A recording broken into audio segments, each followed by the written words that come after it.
If this doesn't pull you in, nothing will. The first time Ranger disappeared into the fog, Caleb Voss thought the dog had only caught a deer's scent and pushed too far off the trail. The second time, he knew something was wrong. The German Shepherd had been walking tight to his left for the last hour, disciplined, quiet, and alert in the way only working dogs and old soldiers understood. The mountain trail above Black Hollow was narrow, wet, and half swallowed by late autumn mist. Pine branches dripped cold water onto Caleb's jacket. Loose shale shifted under his boots. Somewhere below the ridge, invisible through the white fog, a creek rushed through stone like distant static. It should have been peaceful. That was the problem. Nothing about the morning felt peaceful to Ranger. The dog kept lifting his head into the air, pausing, then glancing into the fog off the right side of the trail, as if he was hearing footsteps just beyond human reach. Twice he gave a low growl that never fully became a bark. Twice Caleb stopped and listened. Twice he heard nothing but wind and water, and the slow breathing of the mountain. Then Ranger froze. Not the playful pause of a dog distracted by movement. Not uncertainty. Total stillness. Front paw lifted. Spine hard. Ears raised. Head angled toward the fog bank beyond a stand of dead pines. "Ranger!" Caleb said quietly. The dog did not look back. That alone tightened something old inside Caleb's chest. Ranger had been with him for 3 years, ever since the VA paired them after Caleb's third surgery and second failed attempt at living like a civilian. The dog had learned his rhythms, his bad nights, his silence, his panic. More important, Caleb had learned Ranger's. When Ranger locked onto something like this, it meant one of 3 things: blood, a trap, or a human being who did not want to be found. Then the dog stepped off the trail. No hesitation. No look for permission. He pushed through the wet brush and vanished into the fog. Caleb swore under his breath and followed. The brush closed around him immediately, snagging at his sleeves and dragging cold moisture across his face. The world became white and gray, and dark vertical shapes of pine trunks emerging too late and disappearing too fast. He lost the trail in 5 steps.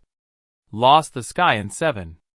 By 10, it felt like the mountain had swallowed the path behind him. "Ranger!" A bark answered. Not far. Not panicked. Calling. Caleb moved toward the sound, one hand instinctively low near the pistol holster beneath his jacket, the other pushing aside dripping branches. He hated how naturally that movement came back to him. 3 years out of uniform, and the body still remembered things the mind wished it could forget. Bad ground. Hidden approach. Low visibility. Expect danger before you see it. The fog thickened as he descended. Not ordinary morning mist anymore. This felt denser, almost oily, as if the whole hollow below was holding its breath.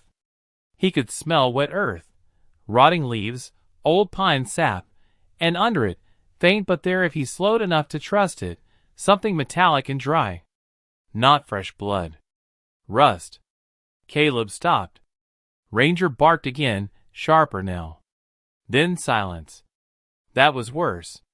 He moved faster. The slope gave way under his boots twice, sliding shale, and wet needles sending him half skidding downhill before he caught himself on roots. A branch whipped across his cheek. Somewhere ahead, a loose tinny sound rang once through the fog. Metal against metal. Caleb went still. Not mountain noise. Too hollow. Too shaped. Too human. He listened hard. Nothing. Then Ranger appeared out of the white, 10 yards ahead, standing on a shelf of moss-covered concrete that shouldn't have been there. Caleb slowed to a stop. For one stunned second, his brain refused to understand what his eyes were seeing. The fog thinned in shreds around the shelf, revealing not just concrete, but more of it: broad cracked slabs, half-buried retaining walls, A rusted chain link section collapsed under years of vines, and the angled shadow of something massive jutting from the hillside like the broken spine of a machine. A structure. Not a cabin. Not a bunker door. Bigger. Ranger stood at the edge of it, tail stiff, staring ahead with the same tense intensity he used on live scent. Caleb stepped onto the slab and felt old reinforced concrete under his boots. Forgotten base. The realization came cold and fast. Not some hunter's shack or storm shelter. This place had once been military, or industrial, or government in that nameless way that meant money had been spent to make something large and secret in a place ordinary people were never supposed to wander into. He moved forward slowly. The fog peeled back in strips, as if revealing the place only by unwilling degrees. A half-collapsed communications tower leaned out of the pines. Sandbags, fossilized by time and moss, rotted against a broken wall. A rusted floodlight post jutted out of the ground at a drunken angle. One concrete building sat half-buried in the slope, its roof caved in, and its front entrance blocked by rockfall and brush. Ranger barked at the doorway. Caleb's skin tightened. The dog was not afraid. He was urgent. Caleb crossed the slab, boots thudding softly on wet concrete. With every step, the metallic smell grew stronger. Not fresh steel, not active machinery, but old sealed metal disturbed after years underground. He saw faded black letters stenciled on the side of a broken wall, and wiped moss away with his sleeve. USAR. The rest had been blasted or eroded off. Army. His pulse sharpened. The fog shifted again. Something long and narrow emerged near the caved entrance. Caleb thought at first it was a section of pipe or fallen support beam. Then he saw the curve, the latch, the circular wheel-up plate. Blast door. The front of the building had collapsed, but beneath the rubble and roots, part of a steel blast door still held in its frame. Ranger moved closer to it and began pawing at the concrete. Easy! The dog ignored him and barked again, then backed away 2 steps, then returned to the same exact spot. Not random. Not excited. Deliberate. He had found something. Caleb crouched near the edge of the rubble and swept his hand over the concrete. Broken leaves. Wet grit. Rust flakes. Then his fingers caught on something thin and smooth buried under the dirt. Wire. His entire body locked. He brushed more dirt away and exposed a taut cable no thicker than a bootlace running from the rubble pile toward the blast door seam. Trip line? No. Too protected. Too well placed. More likely a trigger or mechanical release. Caleb leaned back instantly. Ranger gave a sharp approving bark that told him the dog had been trying to stop him from stepping there for the last 10 seconds. Good catch, he whispered. The words came automatically, but they carried more weight than usual. Ranger had not just led him here. The dog had kept him alive again. A deep breath went through Caleb's chest, but it wasn't calm. It was memory. Concrete dust in his mouth. The roof groaning over the safe house in Kandahar. Corporal Denny Shaw shouting from under the doorway beam. Caleb choosing the wrong side of the room to clear first because the intel said the eastern wall was dead space. Dead space? That had been the phrase. Denny died under the eastern wall when the secondary collapse came down. Caleb still woke hearing it. Ranger turned his head sharply toward the fog beyond the base and growled. Caleb followed the angle. At first, he saw nothing. Then the fog thinned just enough to reveal a dark vehicle shape farther downslope behind the shattered fence line. Boxy. Civilian at a glance, but parked too carefully, too deep in concealment, with no road anywhere near it. An SUV or truck hidden in the trees. Fresh. Recent. Someone else had been here. Maybe still was. Caleb's hand found the pistol grip under his jacket. Ranger backed toward him slowly, keeping his eyes on the vehicle. The dog's growl had changed now. Less curiosity. More threat. More certainty. The fog moved again. This time Caleb saw a figure. Just for 1 second between two gray curtains of mist, a man-shaped silhouette crossing behind the truck and disappearing into the trees. Too tall to be brush. Too smooth to be deer. Human. Caleb's breath slowed. Adrenaline did that to him. The world sharpened as soon as danger stopped being abstract. He stepped off the open slab and took the angle of a broken retaining wall, pulling Ranger into cover with him. The dog resisted for half a second. Not because he wanted to run forward. Because he wanted to stay facing the blast door. That mattered. There were now two threats. One moving in the fog. One beneath the rubble. Caleb looked from the hidden vehicle to the steel door and understood the shape of the place for the first time. This base wasn't just forgotten. If someone had parked down here recently and the trigger cable still held tension, then parts of it were active, or had been disturbed deliberately. He whispered, "What did you find, boy?" Ranger looked at him, then at the blast door, then began sniffing low along the concrete in a tight arc. He stopped near a crack in the slab beside the trigger line and barked once into it. A faint sound answered from below. Not loud. Not clear. But real. A dull rhythmic tapping. Caleb went cold.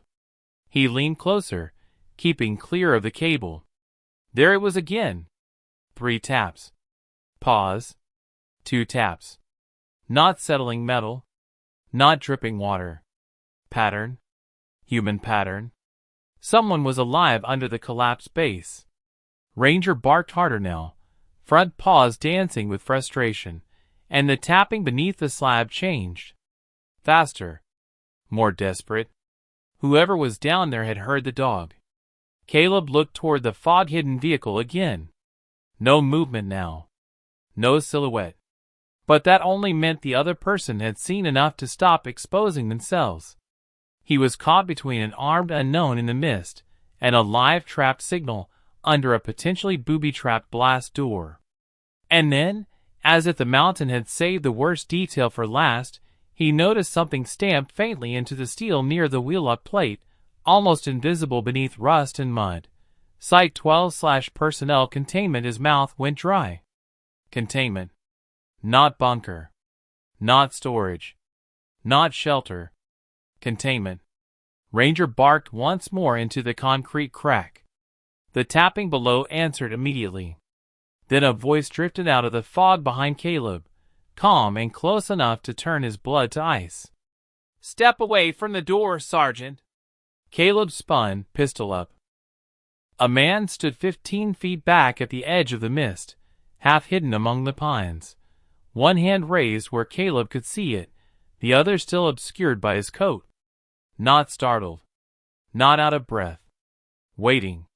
And before Caleb could say a word, the stranger looked at Ranger, then at the blast door, and said the one thing that made the whole forgotten base feel suddenly alive.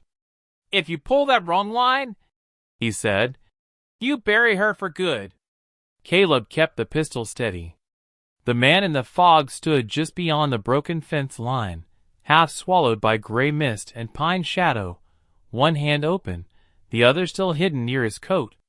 He had the posture Caleb distrusted on instinct, too calm for the situation, too balanced on wet ground, too aware of where Ranger, the blast door, and the visible trigger line all sat in relation to one another. Not a lost hiker. Not a scavenger. Not surprised. The tapping under the slab came again. 3 beats. Pause. 2 beats. Whoever was beneath Site 12 was still alive, still conscious, and now very aware that voices had arrived overhead. Ranger barked once, into the crack in the concrete, then swung back toward the man in the fog with his teeth bared. "Step away from the door, Sergeant," the stranger repeated. "If you pull that wrong line, you don't open the chamber. You collapse the vent support." Caleb's pulse tightened. You know my rank, he said. The man gave the smallest nod. Retired rank. Former Army. Staff Sergeant Caleb Voss. K-9 attachment after discharge. Lives 38 miles west now. He exhaled slowly. I also know you don't have enough time to sort out why I know that before the woman below runs out of air. That last word landed. Woman. Not child. Not random tapping. A person with an age and shape now. The tapping under the slab changed again, faster this time, then stopping abruptly as if whoever was down there had gone still to listen for what the living above would decide. Ranger whined low in his throat. Caleb did not lower the weapon. Name. The stranger hesitated half a second. Just enough to admit he had considered lying. Rowan Keene. Nothing in Caleb's memory moved. No op brief. No old roster. No familiar face from after service contracting work. Just a stranger with too much information standing at the edge of a forgotten military containment site in the fog. Second hand, Caleb said. Now! Very slowly, Rowan brought his other hand out from his coat. No gun. A compact metal handset lay in his palm, square and dark, about the size of a garage remote with 3 recessed buttons and a cracked red lens at the top. Not new. Not improvised either. Real equipment. Ranger's growl dropped lower. Caleb caught that too. The dog wasn't reacting to Rowan the same way he had reacted to the hidden vehicle or the door trap. This was different. Distrust, yes. But not immediate kill threat. It was the same wary measure Ranger gave people who had once been near danger long enough to smell like it permanently. How do you know the line? Caleb asked. Rowan looked at the blast door. Because I helped build the secondary failsafe after the first escape attempt. Cold moved through Caleb's chest. Escape attempt. Not containment in the abstract anymore. Not old stamped words on rusted steel. People had been kept down there long enough to try getting out. Ranger barked once at the door. The tapping beneath the slab answered immediately, harder now. Whoever was trapped down there had heard the word too, or maybe just the tension in the air. Caleb glanced at the hidden vehicle downslope. That yours? No, whose? Rowan's jaw tightened. The men who came back to finish the shutdown. Shutdown. The mountain seemed to narrow around the word. Caleb thought of the live trigger line, the fresh vehicle, the mist concealing the lower trees, the tapping under the concrete, and the fact that someone using language like shutdown was still willing to stand in the open and argue instead of simply shooting him. He made a fast calculation. If Rowan wanted the person below dead, he had already had easier paths. If Rowan wanted Caleb dead, he could have let him touch the line. If Rowan was lying, the only way to expose it was to make him useful. Talk while you move, Caleb said. Slowly. He motioned with the pistol. Rowan obeyed, stepping out of the fog and onto the cracked concrete slab in careful, visible increments.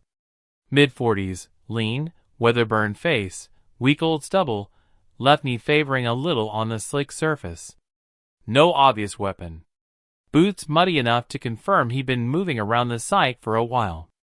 On his jacket sleeve, half hidden beneath grime, Caleb caught the rectangular outline of something torn away years ago. Military patch ghost. Rowan stopped well short of the trigger line. The tapping below went quiet. Caleb noticed that too. Whoever was underneath recognized one or both of these voices. Who's down there? He asked. Rowan looked at the slab, then at the crack where Ranger kept returning. Dr. Mara Ellison. The name meant nothing to Caleb. Rowan saw that and went on. She was part of the original medical oversight team at Site 12. Then she became a witness. Then she became a prisoner. Ranger barked again, frustrated, and pawed the concrete crack hard enough to scrape dust into it. Caleb crouched just low enough to recheck the line path without losing Rowan from his sideline. The cable disappeared under the slab at the front edge of the blast door, then re-emerged farther left where it vanished into a conduit pipe set into the retaining wall. Not a simple trigger. A routed mechanism. "If not this line, then how?" Caleb asked. Rowan held up the handset. "Service release sequence. You open the outer vent pins first, then the locking arm. Wrong order collapses the chamber support and seals the inner box." He lowered the remote slightly. "She's survived this long because somebody old and paranoid designed the place to bury its mistakes instead of leaving evidence." That sounded painfully believable. Caleb's flashlight remained off in his pocket, but the fog had thinned enough now that he could see more of the retaining wall around the blast door. Faint stenciled numbers. Cable runs. A narrow grated vent half hidden by moss and roots. And just above the vent, something smaller than a fist bolted into the concrete. Red indicator lens. Dead for years, maybe, except it wasn't dead. It blinked once. Ranger saw it the same instant he did and barked sharply. Rowan swore. "Proximity wake up!" Caleb's pistol came up. "Meaning?" "Meaning the old system just noticed 3 warm bodies on the slab." As if to prove it, a faint hum moved under the concrete beneath Caleb's boots. Not loud. Not mechanical enough to be obvious. Just a subtle waking vibration. The blast door didn't open. Instead, somewhere deeper inside the hillside, a relay clicked.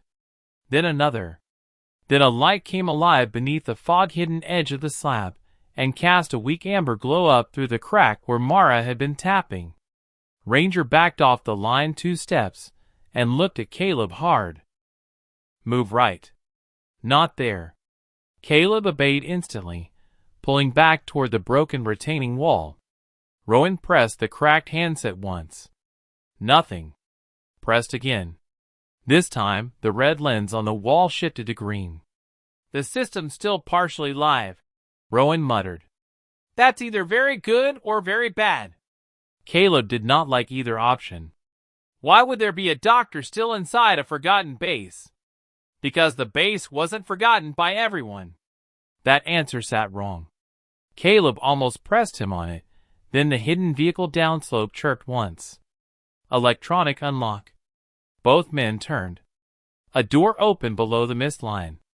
Ranger's entire body went rigid. A silhouette stepped out beside the vehicle, blurred by fog, then another. One lifted something to their shoulder, binoculars or optics maybe. The second stayed near the open door, watching uphill toward the slab. Not random hikers. Not forest rangers. And definitely not men who had stumbled onto the place by accident. "They found us," Rowan said. "No," Caleb replied, eyes on the silhouettes. "They were already here." That was the rehook that changed the room in his head. The live system hadn't just woken up because they stepped on the slab. It had likely notified whoever was waiting downslope that someone had reached the blast door. This whole site was still part of a running operation. The fog shifted again. The lower silhouette moved a few yards closer, enough for Caleb to catch the angular outline of a compact rifle under the man's coat. Professional. Ranger barked once into the slab crack. Then something happened below that made every muscle in Caleb's body tighten. Instead of tapping, a woman's voice rose faintly through the vent grate, thin with poor air and distance, but unmistakably human. "Rowan?" The stranger shut his eyes. Just once. Pain flashed there, quick and ugly. Ranger stopped barking. Caleb looked at him sharply. "She knows you." Rowan didn't answer immediately. He only looked at the vent grate as if hearing his own guilt called back from underground. When he finally spoke, his voice had gone rough. "Yes." Caleb's eyes narrowed. "How?" Rowan's gaze stayed on the vent. "Because I'm the one who locked her in." For one hard second, Caleb forgot the men by the hidden vehicle. Forgot the live trigger line. Forgot the waking system under the slab. forgot even the pistol in his own hand. All he could hear was the woman's voice rising faintly through the vent grate and Rowan Keene's answer hanging in the fog like something too ugly to take back. "Because I'm the one who locked her in." Ranger growled low and stepped sideways, no longer fully trusting either direction. The dog's eyes moved from Rowan to the vent grate to the mist below where the two silhouettes had stopped beside the vehicle. It was the same look he gave in bad alleyways overseas, when he couldn't yet decide which threat would bite first. Caleb's voice came out colder than he intended. "Start explaining." Rowan didn't look at him. He kept staring at the vent as if the woman beneath the slab mattered more than the gun aimed at his ribs, and maybe she did. "It wasn't supposed to be permanent." "That's not an explanation." "No." Rowan swallowed once. "It's just the part one can say without lying." The amber glow under the slab brightened slightly. Somewhere inside the hill, another relay clicked. Old metal shifted with a groan that seemed to travel through the concrete into Caleb's boots. Site 12 was not dead. It had been sleeping. And now it was waking around all of them. "Mara!" Rowan called carefully toward the vent, voice lower now, carrying guilt and urgency in equal measure. "Listen to me. We don't have much time." Silence answered him first. Then the woman's voice came back through the grate, weaker than before but sharpened by recognition. "You always say that when you want something." That landed. Not just because it was bitter. Because it was familiar. These two had not only known each other. They had lived in each other's decisions long enough to hate the shape of them. The lower silhouette by the vehicle moved again. Caleb saw it through the mist line. A man stepping out from the hood shadow with a long gun tucked close to the chest. Not quite aiming yet. Assessing. Waiting. The second silhouette stayed near the driver's side door, one hand lifted to a headset or radio. "They're stalling," Caleb said. Rowan finally looked at him. "So are we." Ranger barked once into the slab crack. The doctor below answered immediately, 3 fast knocks followed by 2 slower ones. A pattern. Deliberate. Not panic now. Communication. She knew the timing mattered. Caleb crouched again near the trigger line, keeping the pistol trained on Rowan, while sweeping the vent and cable path with quick, hard eyes. "If you locked her in, you know how to get her out." "Yes." "Do it." Rowan lifted the handset slightly. "Not while they're watching." "That sounds convenient." "No." Rowan's face tightened. "That sounds like the truth." The fog shifted again and gave Caleb a clearer look at the hidden vehicle. Black utility SUV. Mud high on the tires. No plates visible from this angle. One of the men by it turned just enough for a shoulder patch ghost to show beneath his rain shell. Same rectangular where Mark Rowan carried on his sleeve. Not current insignia. Something removed. Something both men had once worn. Contractors, Caleb thought. Or military that had gone feral. Mara's voice cut through the tension from below. "Caleb Voss?" His head snapped toward the grate. "How do you know my name?" A dry laugh floated up from under the slab. "Because Site 12 only wakes for 2 kinds of people now. The ones trying to erase it, and the ones it was designed around." A cold line moved down Caleb's spine. Designed around. He looked at Rowan. Then at the men below. Then at the blast door marked personnel containment. Nothing in this place was random. Not the waking sequence. Not the hidden vehicle. Not his arrival on this specific mountain in this specific fog with this specific dog. "What does that mean?" he asked. Mara did not answer immediately. Instead, the lower man raised the rifle a little higher. Not fully shouldered. Not yet. But enough. Caleb moved 2 steps left behind the broken retaining wall and pulled Ranger with him. The dog came willingly this time, body low, eyes fixed downslope. "They've got angle on the slab." Caleb said. Rowan nodded once. Yes. Then get off the concrete. I can't. That made Caleb's eyes narrow. Why? Rowan looked down at his boots. Only then did Caleb notice the wire. A second line. Thinner than the first. Half buried under wet moss and grit, running not to the blast door, but from Rowan's position toward a conduit box set into the edge of the slab. Pressure tether. Deadman measure. If Rowan stepped off that section without disengaging at first, the waking system would interpret it as hostile separation. The whole site had been built in layers of distrust. Ranger growled harder. He had smelled both lines before either man saw them. Tell me there's a reason you didn't mention the second cable, Caleb said. There is. Rowan kept his gaze steady now. You wouldn't have let me near the release handset if you thought I was standing on a deadman trigger. Caleb almost smiled despite himself. Honest answer. Bad answer. But honest. From the vent grate below, Mara spoke again, voice thinner now, but more urgent. They're not here just for me. Caleb dropped closer to the grate. Then who? Not who. A breath. What I kept. That shifted the whole picture. Not a woman buried in a forgotten base for punishment alone. A witness holding something still valuable enough to bring armed men back years later. Caleb glanced at Rowan.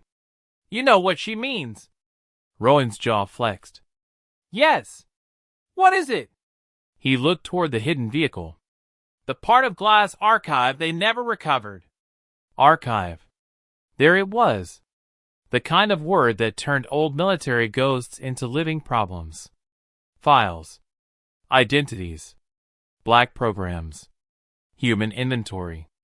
Enough to motivate secrecy, loyalty, and murder all at once. Mara's tapping under the slab resumed. Faster now. Repeating. Ranger barked in rhythm with it, as if the dog understood urgency even if he didn't understand code. What is she saying? Caleb asked. Rowan listened with eyes half closed, counting. Then he opened them, and the fear there was real. She's saying the vent feed changed. A low hiss started beneath the grate. Not air pressure. Not water. Gas. A pale thread of vapor curled up through the slotted vent and disappeared into the fog. Caleb's whole body tightened. What kind? Mara answered from below before Rowan could. The kind that makes decisions hard before it makes breathing harder. Sedative blend. Maybe not lethal at first, but enough to turn anyone trapped below into something easier to transport or erase. They started a purge cycle, Rowan said. The man by the vehicle finally shouldered the rifle. No more waiting. No more measuring. The first shot cracked through the fog and hit the retaining wall inches from Caleb's head. Stone exploded over him. Ranger lunged with a roar. Mara stopped tapping. The whole mountainside snapped into motion. Caleb fired twice downslope on instinct and dragged himself tighter behind cover. The lower shooter dropped out of sight behind the SUV hood. The second silhouette vanished into the trees left of the vehicle, flanking. They're moving! Caleb shouted. Rowan hit the cracked handset with his thumb. The green lens on the retaining wall flashed once, then went red. Nothing else happened. He hit it again, harder this time. Come on! Another round tore across the slab, closer now, and clipped the edge of Rowan's shoulder. He spun sideways and hit one knee, blood darkening his jacket almost immediately. The second cable under his boot went taut. Ranger barked at him, then at the vent grate, then at the fog left of the SUV. Too many threats. Too little time. Even the dog was having to prioritize faster than instinct liked. Caleb moved to Rowan, grabbed the handset from his hand, and looked at the 3 recessed buttons. No labels. No color. No obvious logic. Which one? Rowan was breathing hard now, pain flattening his voice. Middle, then top, Then hold the side switch. Caleb did it. The retaining wall box clicked. Then the blast door gave a deep metallic groan. Not opening. Releasing pressure. The cable near the threshold slackened by half an inch. Again, Rowan said. Caleb pressed the sequence again. This time the slab trembled under all of them. The blast door wheelock plate rotated a quarter turn with a deep, rusted grind. The scene widened enough to show darkness, and the weak amber pulse of emergency light beneath. Mara coughed once through the vent. Hard. Wet. Bad. Hurry! The flanking shooter emerged from the left mist at 30 yards. Ranger saw him before Caleb did and broke hard across the slab, low and fast, a black shape through gray fog. The man fired once. Missed.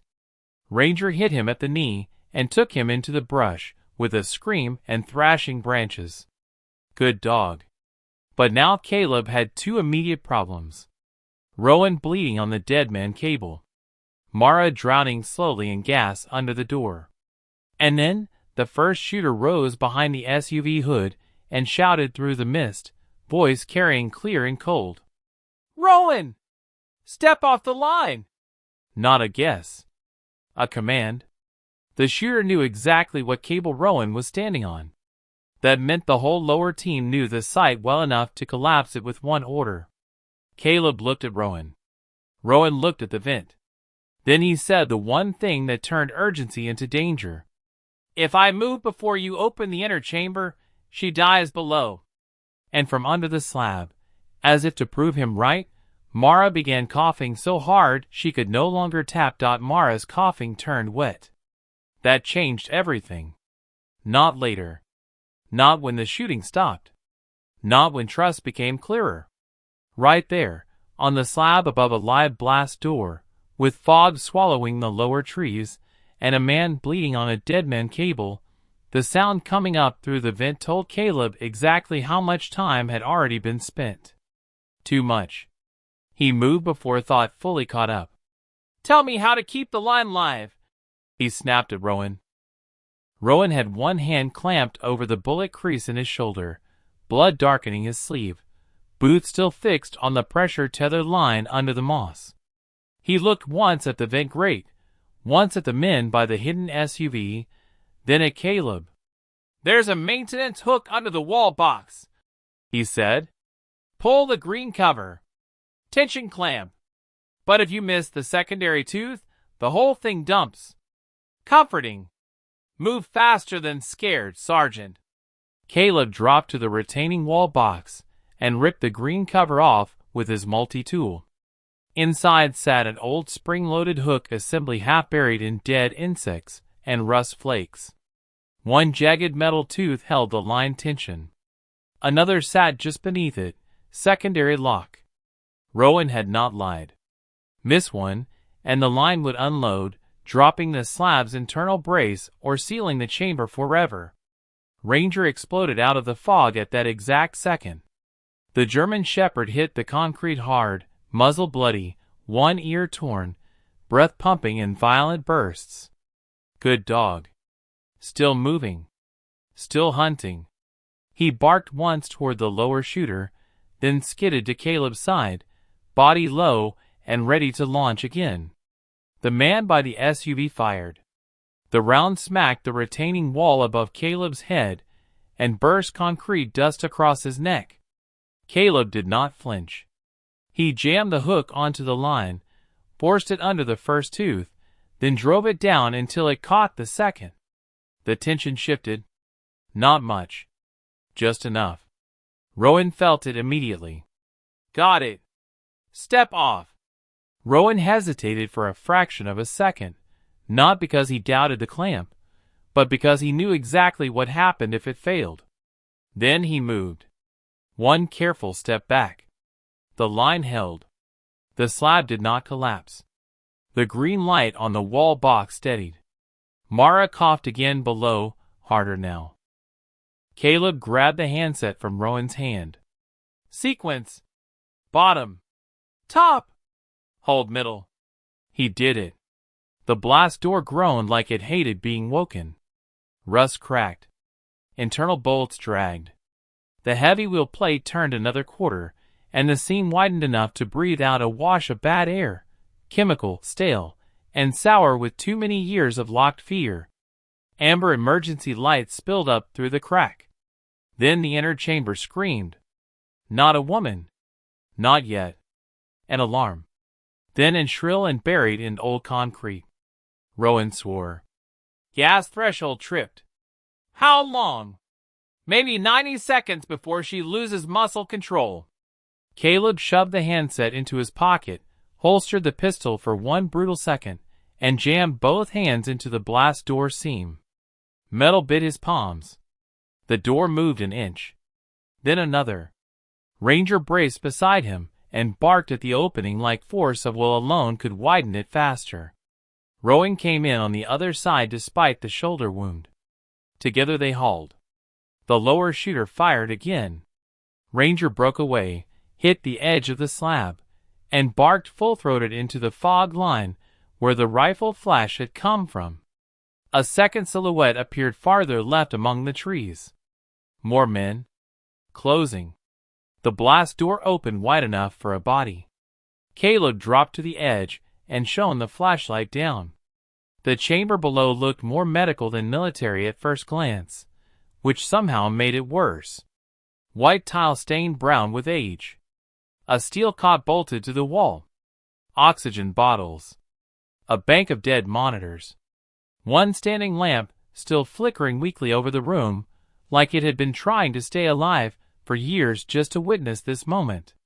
And under that light, curled half on the floor beside the cot with one hand over her mouth against the gas, was Mara Ellison. She was older than he expected and thinner than she should have been. Hair hacked to shoulder length with no care for style. Hospital gray shirt, prison gray pants, bare feet. One eye swollen dark at the edge, as if not all the violence here had been old. Even from above, he could see the tremor in her hands. But she was alive. He dropped in. The gas hit him low and bitter. Not knockout grade yet, but enough to make the edges of the room feel fractionally softer than they should have. He grabbed Mara under the arms and hauled her up. She fought him at first, pure survival reflex, then saw his face and stopped just long enough to wheeze. Dog? Ranger barked from above. Her whole body changed. Not trust exactly. Recognition of hope. He found you, Caleb said. Mara laughed once through the coughing. Then we're not dead yet. He got her to the wall ladder and shoved from below, while Rowan reached down with his good arm to drag her the rest of the way out. By the time Caleb climbed after her, the fog-lined downslope had advanced another 10 yards, and both hidden men were using the slab perimeter for range, not blind suppression. They knew exactly where the live geometry ended. Ranger launched again before Caleb fully cleared the hatch. The dog vanished off the slab into the mist with a roar. A man shouted. A rifle cracked wild. Branches thrashed. Then silence from that angle. Good dog. Caleb rolled clear of the hatch and dragged Mara behind the retaining wall. Her chest was working too fast now, breaths catching on each other. Rowan found a small medical pouch in the wall box cache, yanked out a filter mask, and forced it over her face. She slapped his hand away at first, then looked at him. Everything in her face sharpened into hate. You? She whispered. Rowan took the hatred without flinching. Yes. No. She tried to rise on weak legs just to put distance between them, but another burst of fire from the lower trees drove all three back down behind the wall. Stone chips sprayed. Ranger barked twice from somewhere to the left, then reappeared through the fog with blood on his muzzle and a torn harness strap whipping at his side. The SUV engine started. The men below were changing position. Move, Rowan said. They'll flank right and cut the trail. Mara's eyes had gone to the open blast door. No. Caleb looked at her. What? She pointed into the chamber below. I didn't stay alive in that hole for them to take the archive. The word landed. Archive. Not rumor now. Not Rowan's half-confession. Something real enough that she would rather die on the slab than leave it behind. Caleb's jaw tightened. Where? Mara pulled the filter mask down just enough to speak. Under the cot. False floor. Gunfire cracked again, this time from the right flank. They were almost boxed. Caleb looked at Rowan. Cover. Then he dropped back into the chamber. The gas was thicker now. His eyes stung instantly. He hit the cot, got both hands under the frame lip, and tore upward. A hidden panel popped loose. Beneath it sat a waterproof field case wrapped in oilcloth and a stack of yellowing folders tied with wire. He grabbed both. Then his flashlight beam caught something else under the cot wall. A small laminated photograph taped to the underside, where only someone lying on the floor would ever see it. 3 people in front of a chain-link fence and a low concrete building. Mara, younger. A man in civilian field clothes Caleb didn't know. And a little boy of maybe 7, standing stiff between them with his hand in the woman's. The little boy had Caleb's face. Not similar. Not maybe. His face. The world dropped out for one impossible second. Not because it made sense. Because it didn't. Caleb ripped the photo free and stared. The same jawline. Same eyes. Same faint scar at the eyebrow that he'd gotten at 8 from falling through lake ice near his uncle's place. A scar only his family would know. He heard Rowan shouting above him. He heard Ranger barking. He heard the SUV grinding up through the fog toward a higher approach. But all of it seemed far away now. The photo shook in his hand. A note was written on the back in faded blue ink. Caleb/intake day 3/subject stabilized. After transfer his blood turned to ice. Not accidental resemblance. Not an old family picture misplaced by years. A record. A file image. A label. He had not just stumbled onto Site 12. He had been here before. Mara's voice came from above, raw through the gas and the mask. Caleb! Now! He shoved the archive case under one arm, the folders under the other, climbed out of the chamber, and hit the slab running. The fog had pulled back just enough for him to see the SUV cresting toward the base ruins through the pines, headlights still off, engine low and mean. Too close. Rowan saw the photograph in his hand, and all the color left his face. Oh God! Caleb grabbed him by the jacket with his free hand and slammed him into the retaining wall. What is this? Rowan stared at the picture like he wanted the concrete to split and swallow him first. Mara looked over, saw the image, and the hate in her face toward Rowan changed shape into something much worse. Grief, she whispered. They told him he came in at 16. Cade felt the mountain tip under him again. Not because of the incoming vehicle. Not because of the men closing through the fog. Not even because of the blast door still yawning open beneath them like an old grave. Because the woman he had just dragged out of containment was looking at him not like a stranger, not like a rescuer, but like someone she had already lost once. She met his eyes fully then. And with the first true break in her voice, she said the words that made every piece of his past suddenly dangerous. Caleb, she whispered, I knew you before they changed your name. The words hit Caleb harder than the gunfire.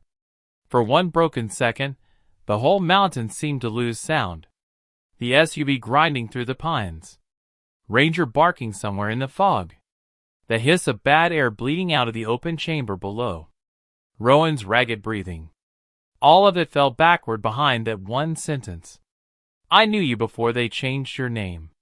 Caleb stared at Mara Ellison like the ground under Site 12 had opened a second time. What did you say? Mara's eyes were locked on the photograph in his hand, not because she was shocked to see it, but because she had clearly spent years afraid he would one day see it too. The filter mask still hung crooked across her face. Her hair was damp with sweat and gas. Her bare feet were streaked gray with tile dust and old captivity. But none of that mattered now. The only thing that mattered was the look in her eyes. Recognition. Not the kind strangers fake when they want leverage.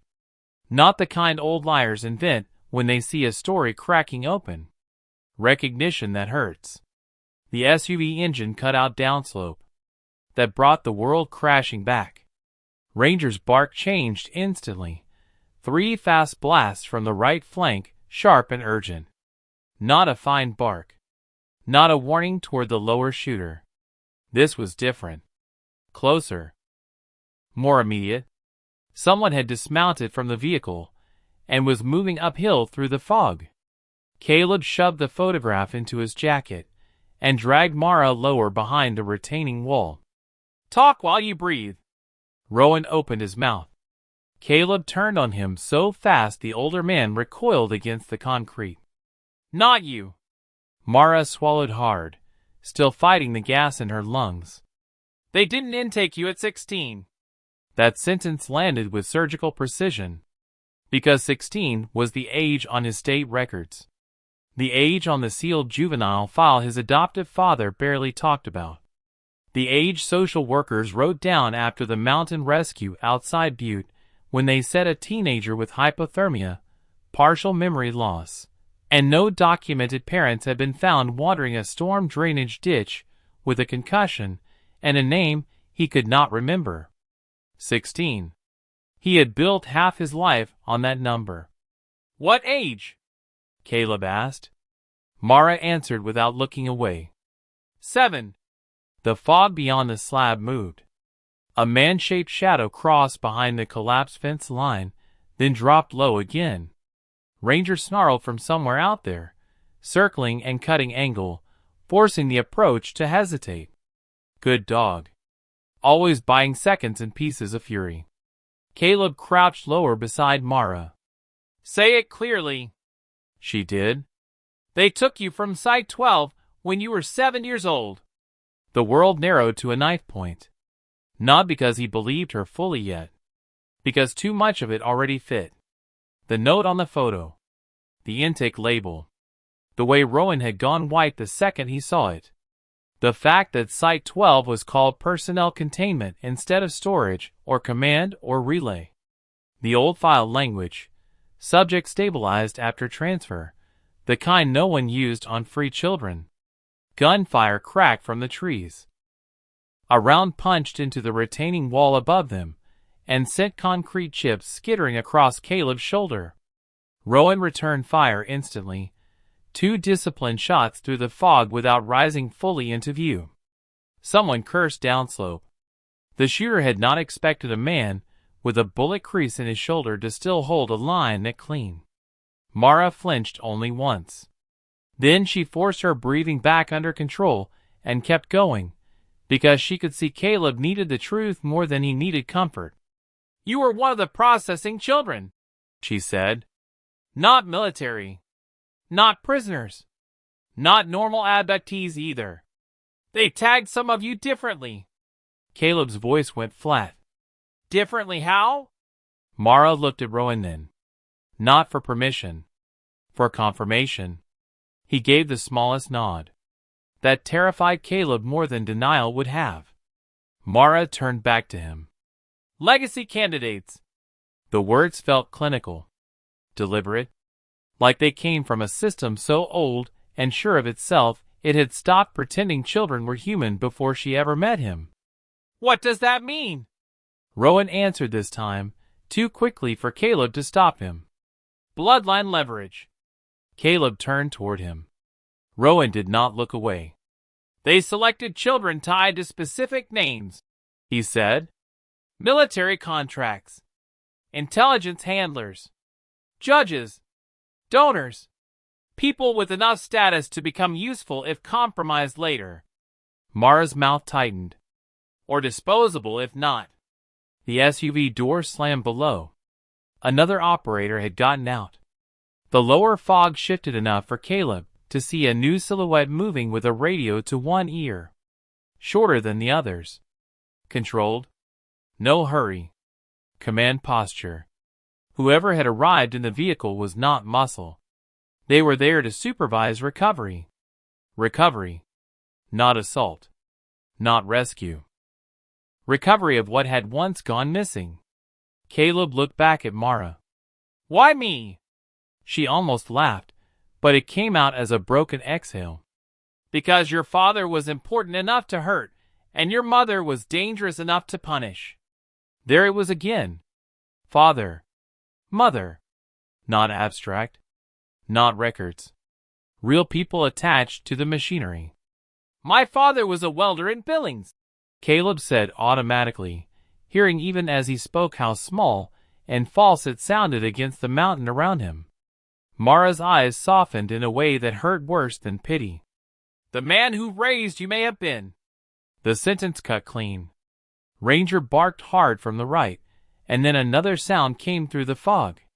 Footsteps. Fast. Deliberate. Using the broken fence line as cover. Caleb slid left, pistol up, and caught the movement a beat later.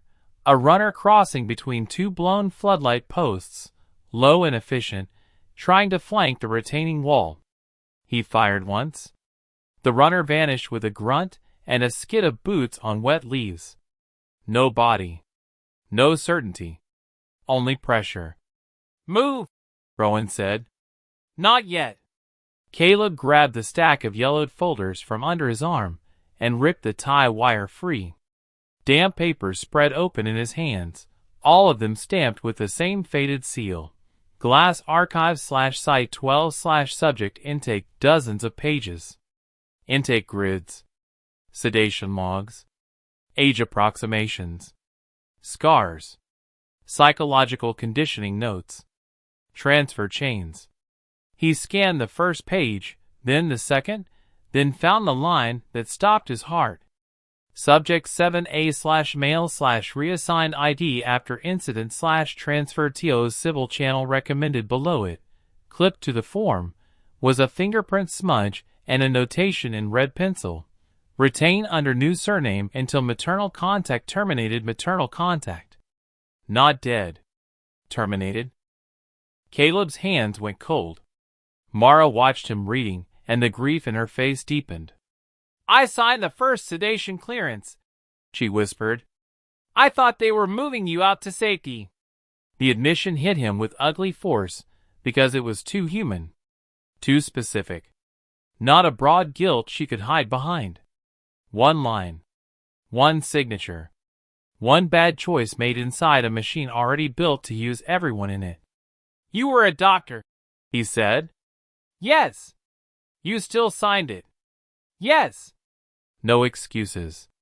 That honesty was somehow unbearable. Another voice drifted up through the fog from the SUV. Female. Amplified slightly by distance. Calm in the exact wrong way. "Caleb Voss." Everyone on the slab went still. Ranger stopped barking. The lower shooters stopped advancing. Even Rowan turned toward the voice, like he already hated the face attached to it. The woman continued. "You do not know me, but I have spent a very long time preparing for this version of you." The fog peeled back just enough to reveal her shape near the hidden vehicle. Dark coat. Gloves. Hair pinned back. One hand resting on the SUV hood, the other holding what looked like a compact radio controller. Not aiming a weapon. She did not need to. The rest of the mountain was already aiming for her. Mara's whole body tightened. No fear first. Recognition. Bad recognition. "Dr. Sloan," Mara whispered. The woman in the fog smiled. "Still alive," she called back. "I never did trust your talent for lingering." Caleb felt the whole site rearrange around that name. Dr. Sloan wasn't a shooter. Wasn't field retrieval. Wasn't cleanup muscle. She was the architect type.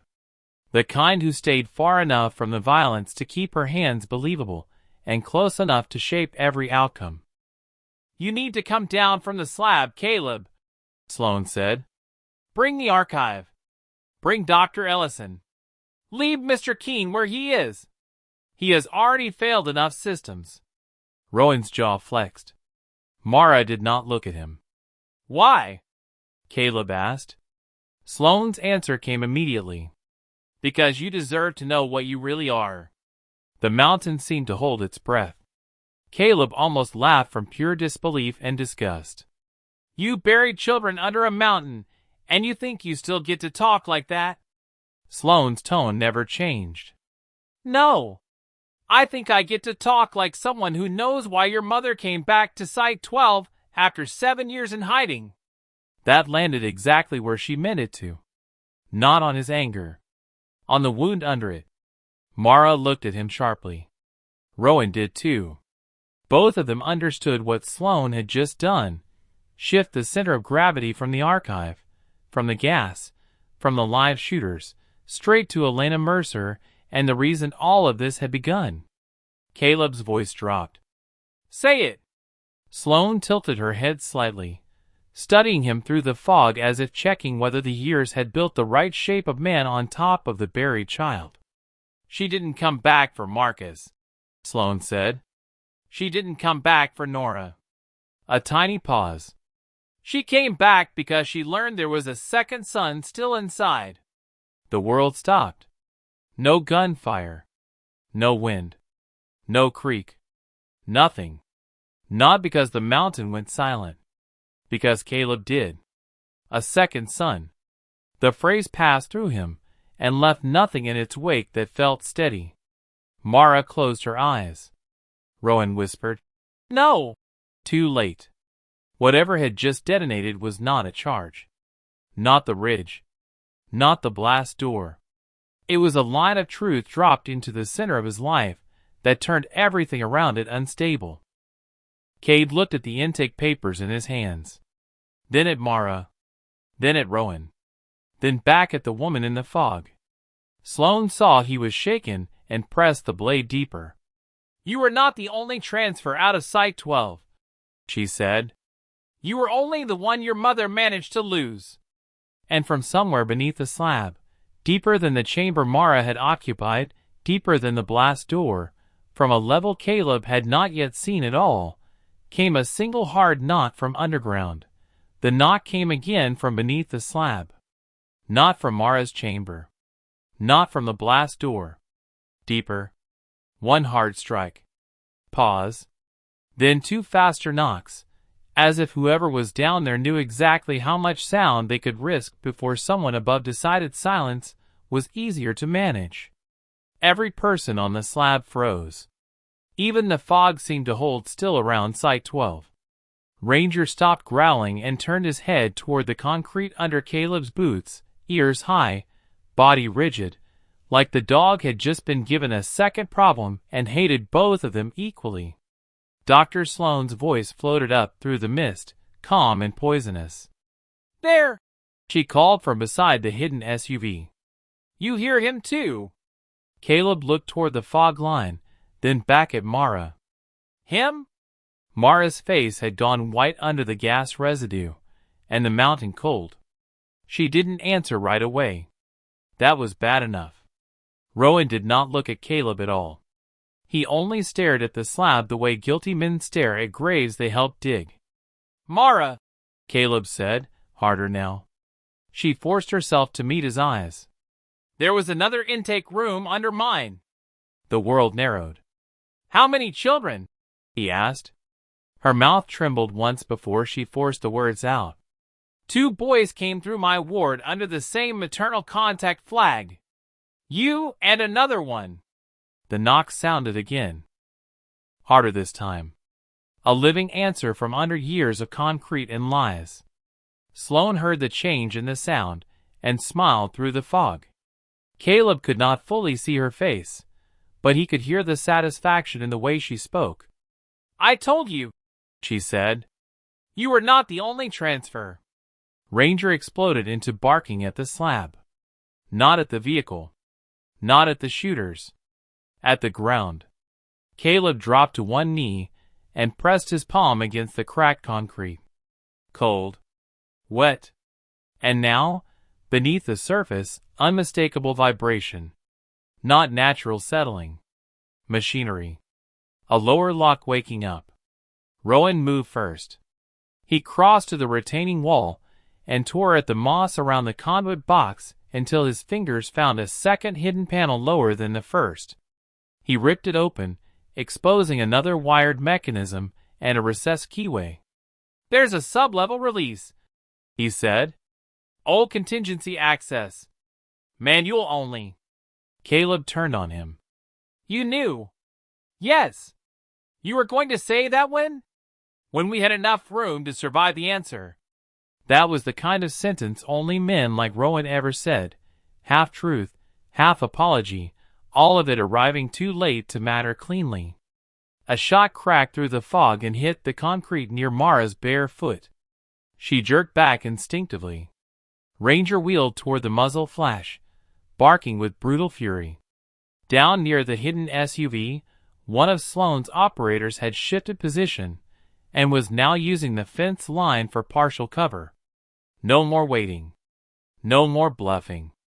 Sloane lifted her voice over the rain. "You can keep exchanging trauma histories if you like, Sergeant. But the lower chamber is already cycling. He won't survive another purge." Caleb's pulse sharpened. "Purge what?"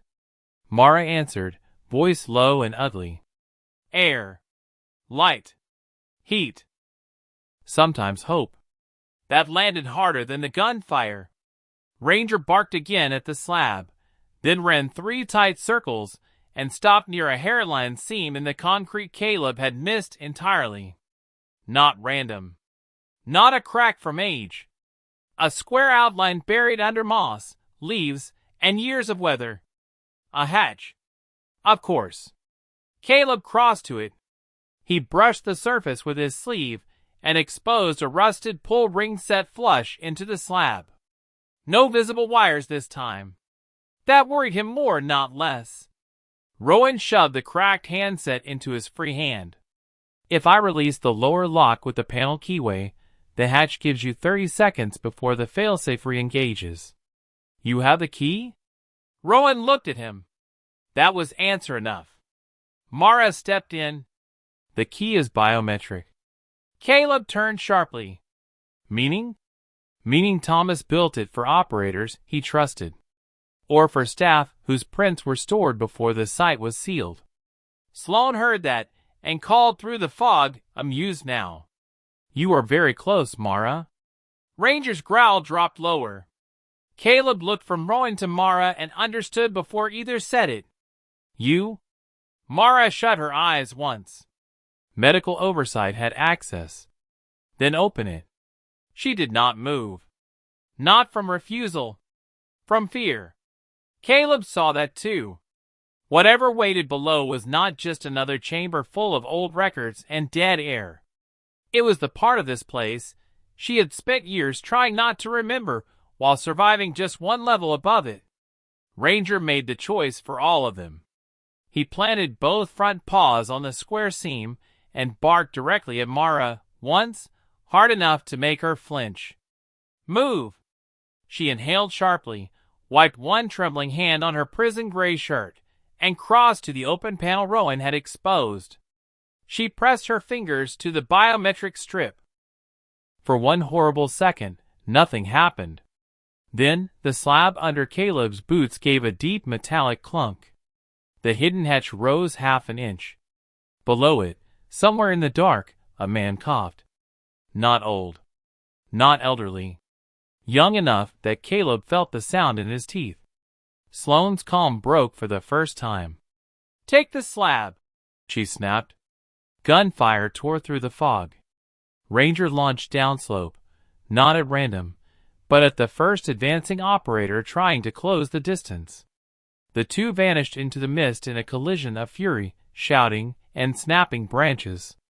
Rowan fired twice from the retaining wall and forced the second shooter back behind the SUV. Mara dropped flat as another round screamed over the slab and shattered concrete at the hatch seam. Caleb grabbed the pull ring and hauled. The hatch came up in a spray of rust and dirt, revealing a narrow steel ladder dropping into blackness. No amber glow this time. No old weak service light.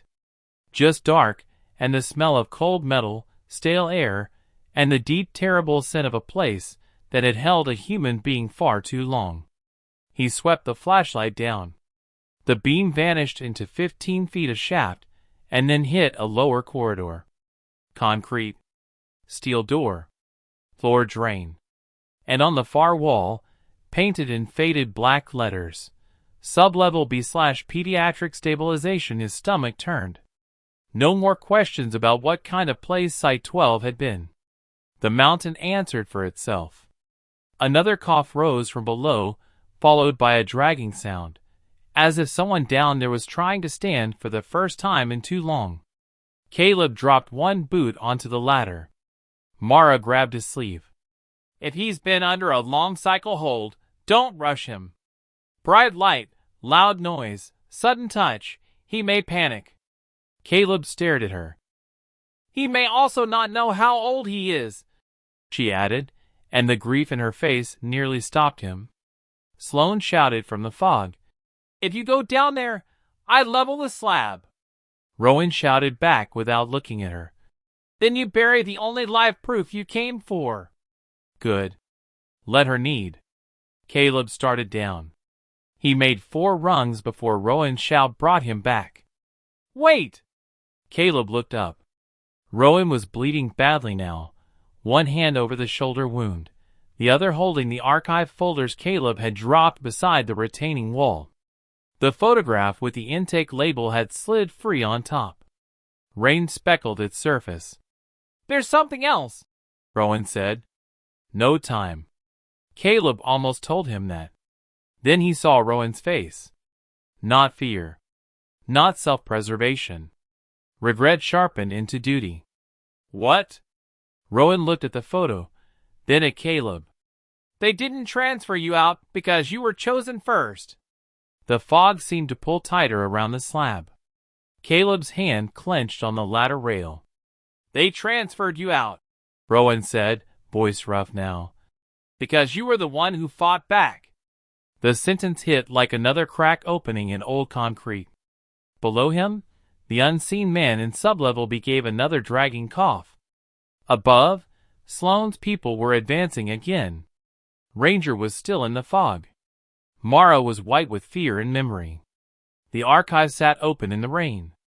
And Rowan was finally telling the truth in shards sharp enough to kill with. Caleb looked down the shaft, then back at Rowan.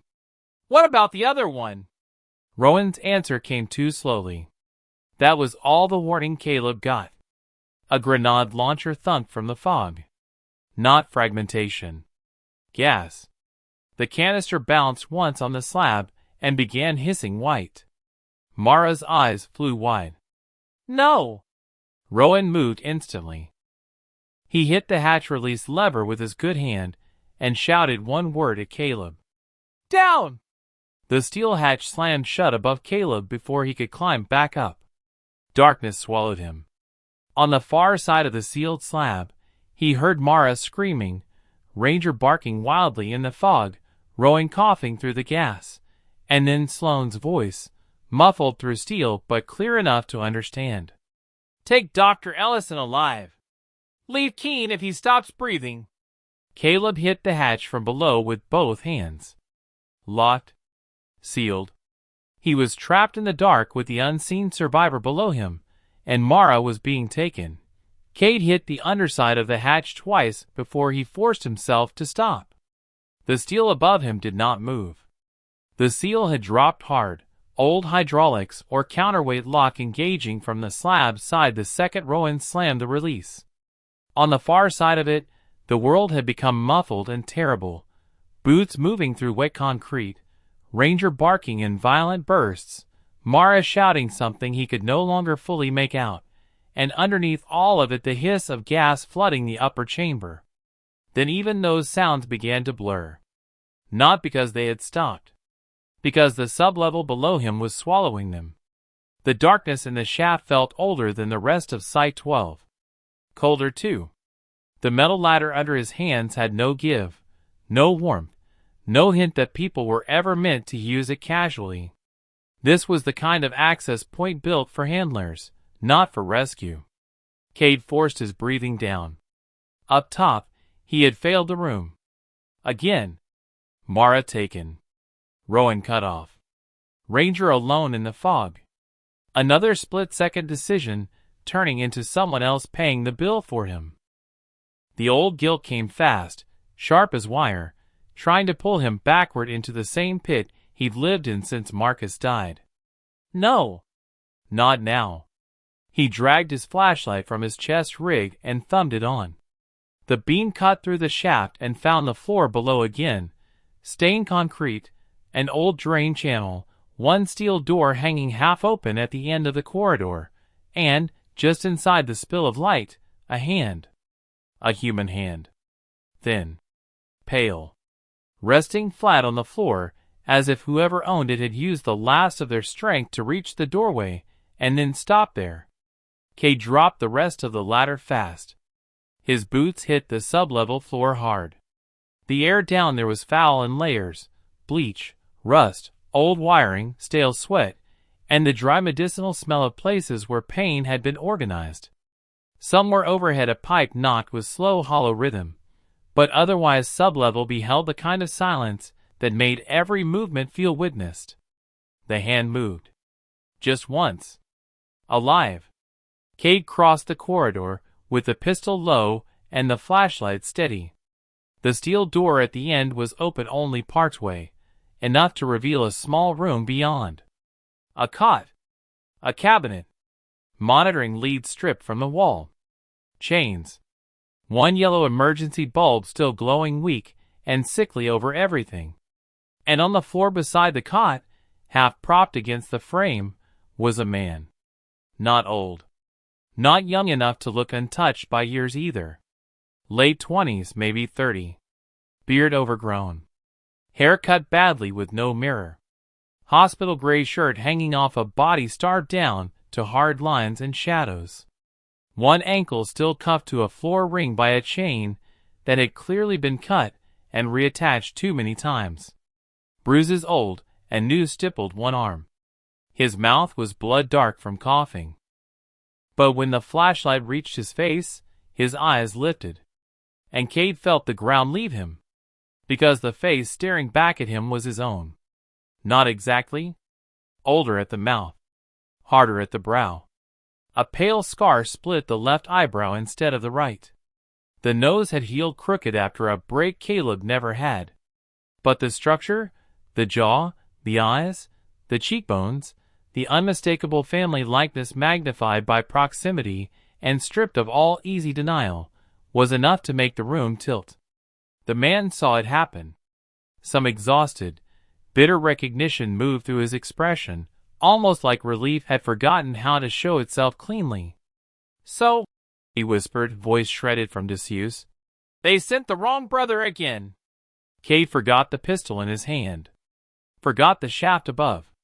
Forgot even how desperately time was bleeding out on the slab.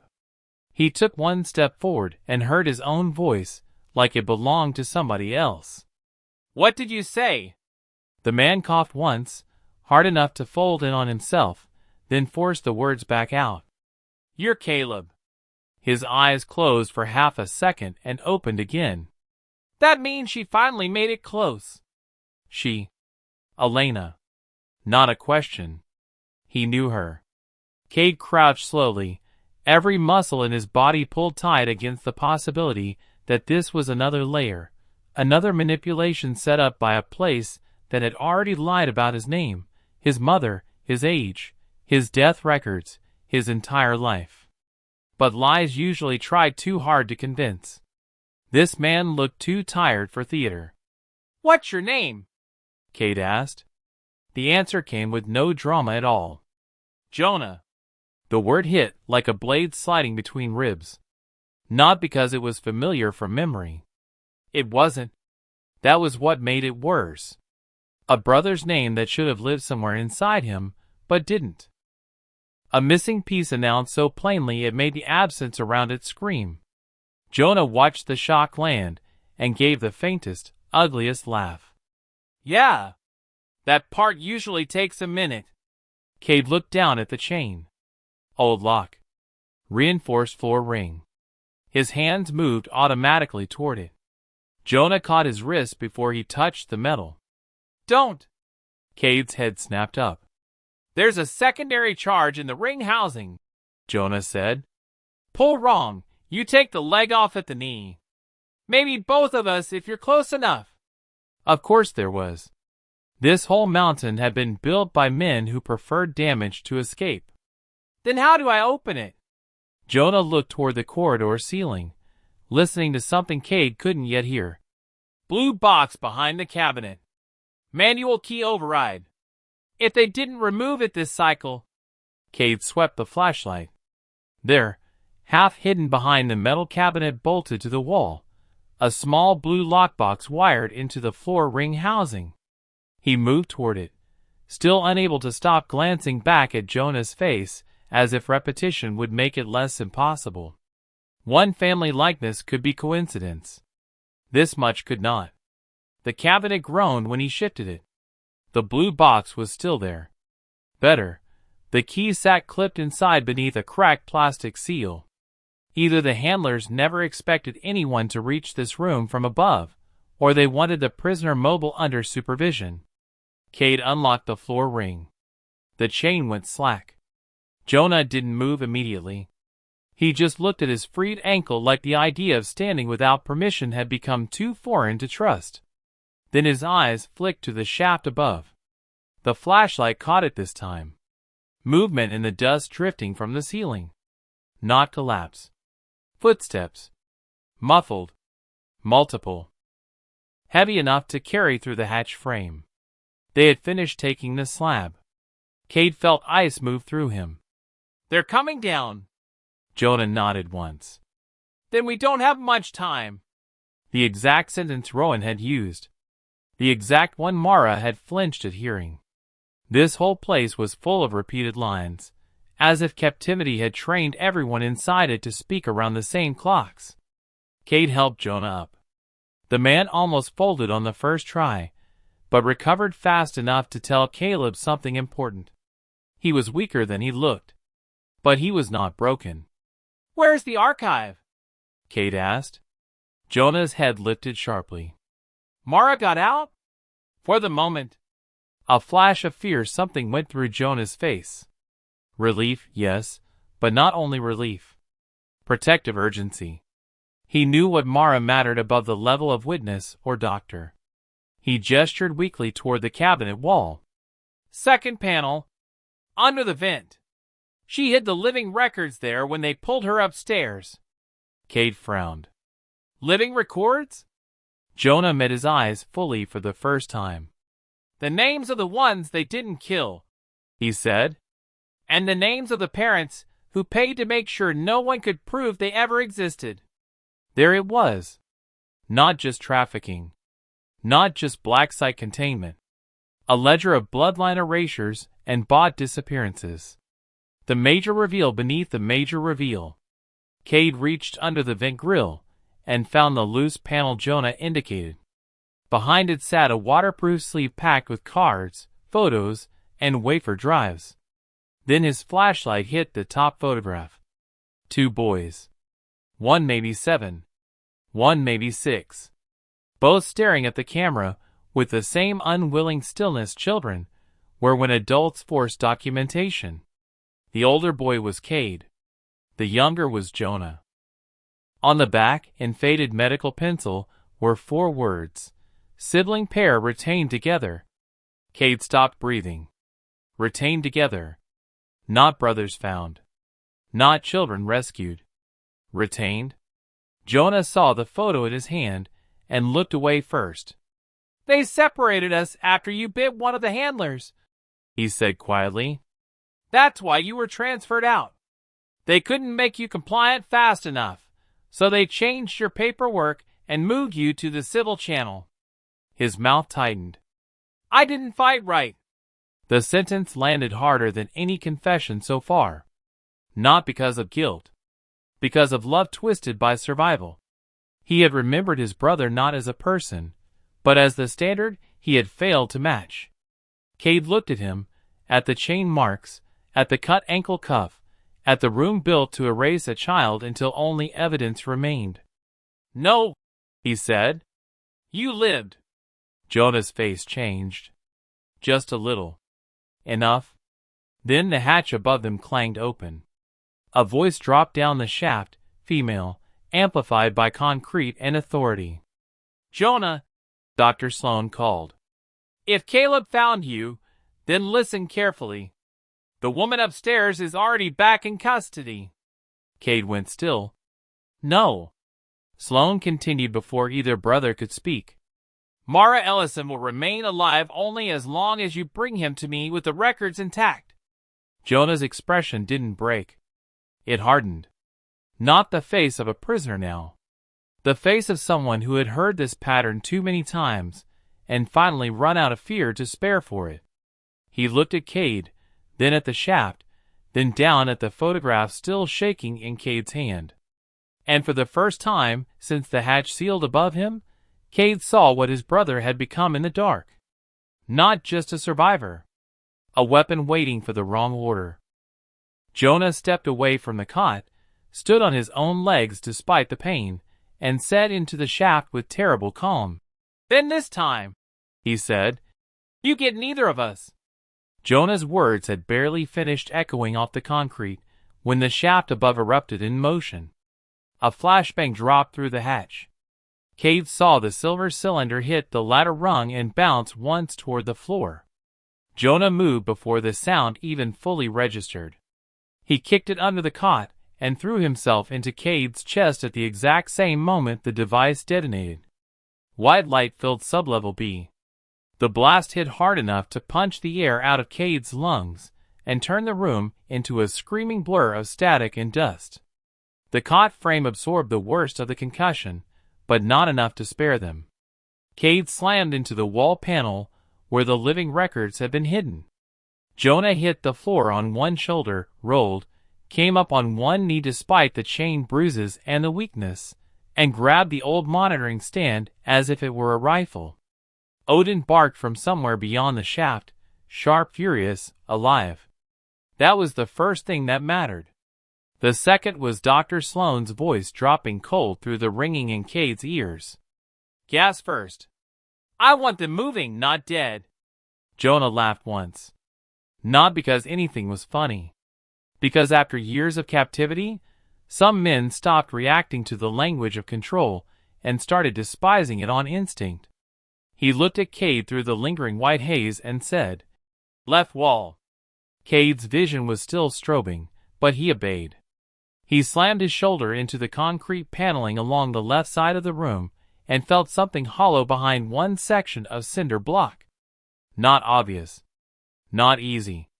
Hidden. Of course it was hidden. Every layer of Site-12 had been built by men who feared witnesses more than enemies. "What is it?" Cade asked. Jonah spit blood onto the floor and crossed him fast despite the limp. "Supply chute. They used it to move medical waste and food canisters without opening the main door." The hatch above clanged as a second device dropped into the shaft. Not a flashbang this time. Gas canister. It hit the lower landing and began hissing immediately, flooding the room with a sweet sharp fog that made the back of Cade's throat tighten. Jonah rammed the monitoring stand's steel leg into the cinder seam. The block cracked. He hit it again. Cade joined him. Together they punched through rotten mortar and old paint until a narrow steel flap appeared behind the wall. The gas thickened. Cade's thoughts tried to slow at the edges. Not enough yet. But coming. Odin barked again, closer now, and then another sound answered him from above, a man screaming. Short. Cut off. Followed by boots slipping on the ladder rungs. Good dog. Still making them pay for every inch. Jonah found the supply latch and ripped it sideways. The hidden chute door popped inward. A shaft no wider than shoulders dropped at a steep angle into blackness. Cade looked once at the ladder to the sealed hatch above, at the gas pouring down through the open shaft, then at the narrow steel chute disappearing into the lower dark. Where does it go? Jonah wiped his mouth with the back of his hand. Storm drain junction. Maybe the old furnace room, if they didn't seal that section after the first floods. Maybe? Jonah gave him a hard look. I didn't say survival came with certainty. The gas burned deeper now. Cade could feel the sedative itch trying to make every choice feel less urgent than it was. He shoved the archive sleeve inside his jacket, jammed the photograph of the two boys behind it, and moved to the chute. Then he stopped. Mara. Sloane's trap hit the same instant the name formed. She came over the shaft speaker again, no longer pretending distance. She's conscious, Caleb. For the moment. If you disappear with Jonah and the records, I begin recovery surgery on Dr. Ellison without anesthetic. Jonah went still. Not because of fear for himself. Because of Mara. Cade saw it then, clean and undeniable. Whatever Jonah and Mara had been inside Site-12, doctor and prisoner, witness and survivor, it had grown in darkness into the kind of bond that pain sharpens instead of destroying. Sloane knew it. That was why she said Mara's name before any mention of bullets or the archive. Jonah's jaw flexed once. She's lying. Probably, Cade said. Probably? Jonah snapped. Cade looked at him hard. She needs us to freeze. That means movement is still our best answer. Another shape dropped down the shaft above. This one with hands and boots. A masked operator descended fast through the gas, trusting the sedative cloud and the narrow room to do half the work for him. Cade fired once. The round hit the ladder rail and sparked. The man tucked tighter, dropped the last 6 feet, and hit the floor rolling with a compact weapon already rising. Odin solved the room before either brother did. The shepherd came out of the gas above like a black storm and hit the operator high in the neck and shoulder. Man and dog slammed into the far wall. The weapon discharged into the ceiling. Chunks of concrete rained down. Jonah drove the steel monitoring leg into the attacker's wrist with all the stored fury of years in confinement. Bone gave. The weapon fell. Down! Cade barked. Jonah didn't need telling twice. He shoved the wounded operator into the gas cloud and dove into the chute feet first. Cade followed, one hand grabbing Odin's harness as the dog tore free of the fight and plunged after them into the dark. They dropped hard. Steel scraped Cade's shoulders. Rust tore at his jacket. The chute angled, twisted, then dumped them into knee-deep freezing runoff inside a cylindrical storm chamber where old maintenance pipes and cracked gauges lined the walls. Jonah hit first and rolled. Odin landed badly, skidding in the water, but came up snarling and functional. Cade hit last, breath punched out, archive still jammed under one arm. Above them, the chute hatch slammed shut on its own. Darkness swallowed the world for one terrible beat. Then emergency strips along the storm chamber flickered weak red to life. Just enough light to see each other. Just enough light to see the next problem. The room had 3 exits. One tunnel marked with old black stencil text leading towards surface runoff. One narrow maintenance ladder rising to an overhead wheel hatch. And one heavy pipe corridor, half flooded and marked sublevel transfer. Jonah turned toward the transfer corridor immediately. Cade grabbed his shoulder. No! Jonah shook him off. Mara isn't up. She is deeper. That stopped Cade for half a second. Because of course she was.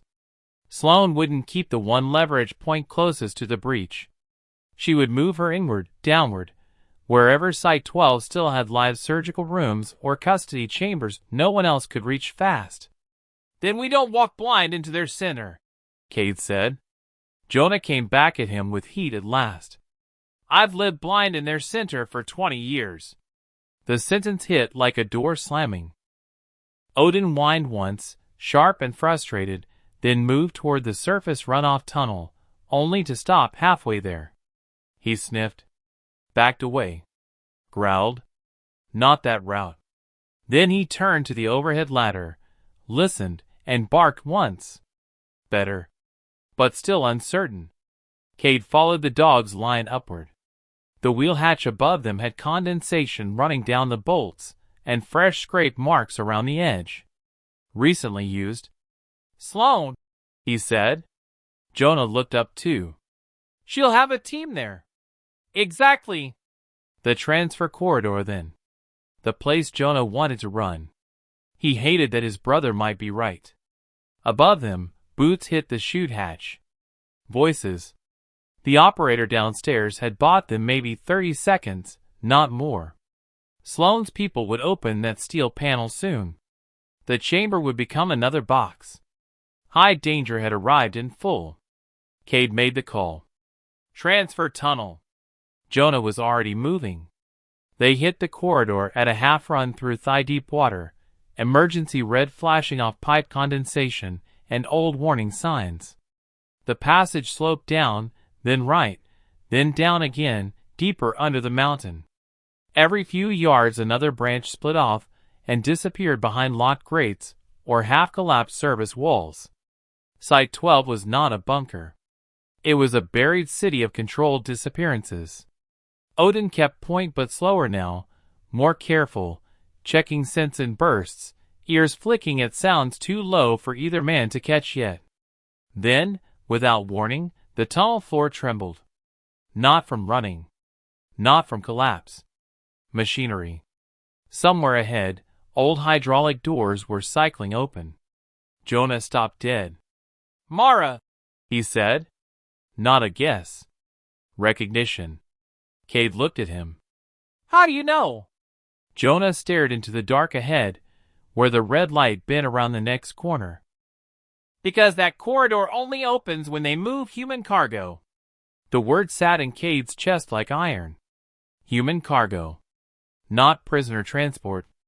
Not detainee relocation. Human cargo. The internal language of a place rotten enough to stop pretending it dealt in people. Odin barked hard around the corner, then backed up. That was the part that froze both men. The shepherd almost never yielded ground unless a threat was immediate, hidden, and wrong at a structural level. Cade edged to the wall and swept the pistol around the bend. The corridor ahead widened into an underground loading bay. Concrete dock. Chain hoist. Medical gurney rails set into the floor. A black transport van backed into a pressure lock on the far side. And in the center of that bay, wrists zip-tied to an upright transfer chair, face bruised but unbroken under the harsh white lights, sat Mara Ellison. Beside her stood Dr. Sloane. No fog now. No distance. No speaker tricks. Mid-50s. Gray threaded cleanly through dark hair. Surgical calm in every line of her posture. A small remote in one hand, a pistol in the other, and around her the kind of silence that told Cade she had outlived enough operations to stop mistaking morality for survival. She saw them step into view and smiled with the exhaustion of a woman whose prediction had just come true. "Good," she said. "I knew you'd choose her over escape." Then Mara lifted her head, saw Jonah in the red light, and all the control in her face broke just enough to make the next second lethal. Because the chair under her was wired to the floor with a blinking red block no one had noticed until she moved, Cade saw the charge the same instant Mara moved. It wasn't just the blinking red block strapped beneath the transfer chair. That would have been too obvious for a room built by Sloane. Then pressure leads ran from the chair legs into the floor rails on both sides, disappearing under black rubber strips slick with runoff. Lift the wrong corner, cut the wrong wire, or rush the chair in panic, and the whole loading bay would become a coffin. Ranger stopped at the threshold and barked once. Not warning. Instruction. The dog's nose tracked low across the rails, then up toward the overhead hoist mounted above the loading lane. Old industrial chain motor. Still powered. Still on. Jonah saw it too. "The chair isn't meant to be dragged," he said quietly. It's meant to be transferred. Sloane smiled. Because that was the right answer. The loading bay was not a holding room. It was a movement room. Human cargo in. Human cargo out. The charge under Mara's chair wasn't there to kill escapees first. It was there to prevent interference during transport. Sloane lifted the remote half an inch. You're catching up. Cade kept his pistol up, but did not advance. The loading bay was all angles and bad choices. White industrial lights overhead, drainage grates underfoot, chain hoist rails above, black transport van backed into the far lock, and Sloane standing just off Mara's shoulder with a remote in one hand and a pistol in the other. Two operators remained visible, one near the van door, one half behind a medical cart at the right wall. More could be deeper in the lock. Mara looked at Jonah, and every hard thing in her face broke at once. Not weakness. Recognition. He had made it. Alive. Real. Not another voice in a duct or dream in a sedative room. That almost got her killed. Because Sloane saw the look and pressed the remote warning button once. The red block under the chair chirped. Mara froze instantly. There, Sloane said softly. That version of hope is expensive. Ranger growled low. Cade heard his own breathing, slow and level, the way it used to get on breech stacks before doors came off hinges, and lives got counted afterward. He wanted to shoot her. Wanted to put the round through the hand holding the remote, and sort out physics later. He also knew men like Sloane designed rooms exactly for that impulse. What do you want? He asked. Sloane's eyes moved to the archive sleeve under his jacket. The records. Jonah. And enough distance for the transport to leave. Jonah laughed once, bitter and tired. You still think you're moving people like paperwork? Sloane's gaze flicked to him and sharpened. No. I think I'm preserving an asset chain from two unplanned retrieval failures. The words landed ugly because they were too casual. Not villains talk. System talk. Mara's voice came out raw through the bruising at her throat. You built Site 12 to disappear children. Sloane did not deny it. I built continuity, she said. Children were the most efficient medium. Ranger's growl changed. Harder now. Closer to attack. Cade followed the dog's line and saw the second thing he had missed. The medical cart to Sloane's right wasn't just cover. A cable ran from its shadow beneath the chair rails to a wall socket beside the transport lock. Inductive floor charge armature. Jonah leaned closer without moving his feet. If the hoist takes the chair weight, the floor rails go cold. Cade kept his eyes on Sloane. Can you do it? With time. We don't have any. Ranger barked at the catwalk stairs on the left side of the bay. The hoist controls sat above them on an overhead service rail. Too exposed for Cade. Maybe not for the dog. Maybe not for someone who knew old transfer rooms better than anyone left alive. Jonah saw the same route and shook his head before Cade could say it. Too obvious. Not if I make her look at me, Cade said. Sloane heard the change in his tone and smiled faintly. You're thinking about the catwalk. Don't. The operator up there will shoot you before you reach the second rung. There. Not visible until spoken. But now real. A third operator on overwatch above the bay. Ranger barked once into the rafters. He had scented him before Sloane mentioned him. Good dog. Cade shifted one step right, just enough to draw the catwalk shooter's eye line off Jonah. Then maybe I don't climb. Sloane's pistol came up a fraction. Don't test me. He did anyway. Not with a shot. With the truth. My mother was here, wasn't she? The question hit. Not Mara. Not Jonah. Sloane. Her face did not collapse. It didn't need to. The answer was in the 1/2-second pause before she chose language again. Briefly, she said. Mara shut her eyes. Jonah's whole jaw tightened. Cade felt the room sharpen around that single word. You moved her where? Above your clearance.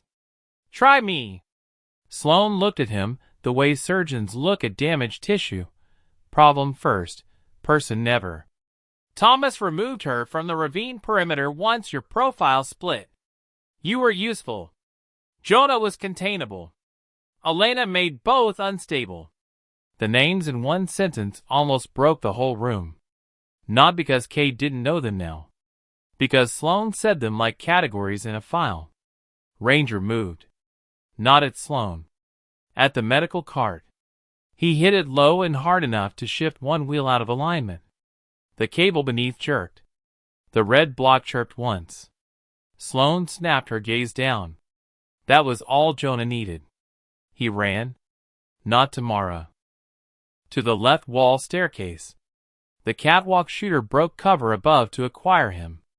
Cade fired first. The round didn't hit the man, but it punched through the handrail inches from his face and forced him flat. Jonah reached the stairs in 3 strides and went up 2 at a time despite the limp, old captivity burning away under adrenaline and rage. The loading bay exploded. The right side operator opened fire. Mara ducked as much as the wired chair allowed. Cade dropped behind a crate lip and returned 2 fast shots, driving the man deeper behind the cart's shadow. Sloane backed toward the van, but kept the remote up, eyes never leaving the chair. Jonah, she shouted. If you touch that hoist, she dies. Then kill me honest, he shouted back, and kept climbing. Ranger launched again. This time he took the right side operator clean in the forearm and dragged him into the drainage channel. The gun went off once into the floor. Water sprayed. The man screamed. Mara twisted against the restraints and tried to make herself smaller, while the chair's charge block flashed faster. Cade moved. He crossed the open lane under fire, hit the chair from the blind side, and got one hand around Mara's shoulder. Her skin was cold. Her eyes were too clear. Can you hold still at the chair, Liz? She almost laughed. I've had worse instructions. Up on the catwalk, Jonah reached the hoist controls. Too simple would have been a lie. There were 3 toggles, 1 dead screen, and an old mechanical lever stamped load release. He grabbed the lever. Sloane raised the remote. Ranger hit her. The dog came from her blind left side and took her wrist in his jaws just as her thumb depressed the trigger. The remote flew. Sloane went down hard beside the van rail, screaming more in rage than pain. The remote skidded under the transport chassis. The red block under Mara's chair stayed lit. But it didn't detonate. Jonah pulled the hoist lever. For one brutal second, nothing happened. Then the overhead chain motor woke with a grinding metallic roar. A magnetic clamp dropped from the rail, swung once over the loading lane, and locked onto the chair's spine with a heavy clunk. The floor rails went dark. Cade saw it instantly. No more red on the side channels. No live current across the base strips. Now! Jonah hit the lift control. The chair rose 3 inches off the floor. No blast. Mara's breath broke on the way out. Cade cut her wrist ties, then the chest restraint, then hauled her bodily out of the suspended frame. She nearly collapsed. He caught her. For one wild second the near resolution hit all at once. She was out. Jonah was alive. Ranger had saved the room again, and Sloane's chain had finally broken under its own arrogance. Then the van doors opened from the inside. Not one. Both. Cold white light spilled out from the transport compartment and illuminated a medical rack bolted to the floor. And on that rack, wrists strapped, throat bruised, one side of her face blood dark from a recent strike but unmistakably alive, Elena Mercer lifted her head. Cade stopped breathing.